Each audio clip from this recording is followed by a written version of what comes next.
आज हम जानेंगे कलयुग कैसे हमें आक्रमण करती है और हमें अपनी ओर मोहित कर लेती है। ये जानने के लिए हमारा साथ बना रहिए हमारा चैनल संसार माया में। कलयुग जो हमारे इस समय नहीं अपितु राजा परीक्षित के समय में आ चुके थे, परंतु राजा परीक्षित से जब कलयुग की भेंट हुई तब राजा परीक्षित को गुस्सा होकर कलयुग को इस धरती से जाने को कहा। लेकिन तभी कलयुग छल करके बोला कि प्रभु, मैं आपके शरण में आया हूँ, कृपया मुझे अपनी शरण में रहने के लिए कुछ जगह दीजिए। तभी परीक्षित बोले कि तुम पांडव वंशी राजा से शरण मांगिए, हम तुम्हें रहने के लिए अवश्य स्थान देंगे।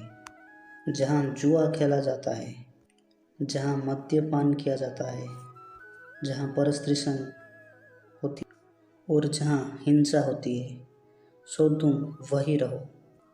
तभी कलयुग बोला कि प्रभु, ये चारों स्थान मेरे सीमित है, मुझे कुछ स्थान और दीजिए। तभी राजा परीक्षित बोले, ठीक है, तो धन में रजोगुण का वास है, सो तुम सोने में भी रह सकते हो। उस समय राजा परीक्षित सोने का मुकुट भी पहना था। तभी कलयुग पहले राजा परीक्षित के ऊपर ही हावी हो गया।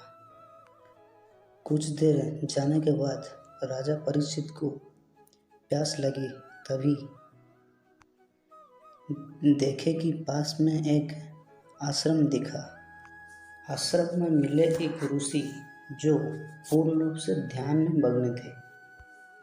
उनका नाम समीक मुनि था। राजा ने 2-3 बार पानी मांगा, लेकिन समीक मुनि अपने ध्यान में मग्न थे। उसी कारण तभी कलयुग राजा परीक्षित के ऊपर हावी हो गया, जिस कारण राजा ने ये सात्विक विधि खो दिए। ये कोई पाखंडी है, झूठ मूठ का समाधि रचाकर अपना प्रभाव डाल रहा है। राजा को स्वागत नहीं, कोई आसन नहीं, जल तक नहीं पूछा।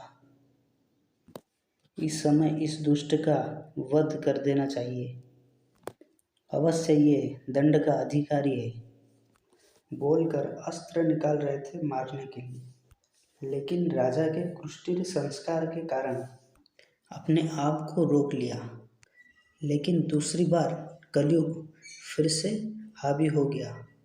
तभी राजा ने देखा एक मरा हुआ सांप पड़ा है।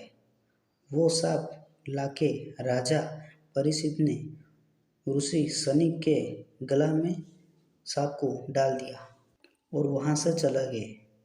जब इस बात ऋषि सनीक के पुत्र श्रृंगी को पता चला, उसी क्षण जिनके पानी को अंजलि में लेकर राजा परीक्षित को श्राप दे दिया, जिस क्रूर राजा ने मेरा महान पिता को ये अपमान किया, आज से 7वें दिन दक्षक नाग के विष से भस्म हो जाएगा। मेरा श्राप है, ये कोई टाल नहीं सकता और ना ही किसी के टालने से टलेगा। और इस प्रकार राजा परीक्षित की मृत्यु हो गई। सिर्फ सोना पहनने से सबसे अधिक कलयुग का प्रभाव पड़ती है।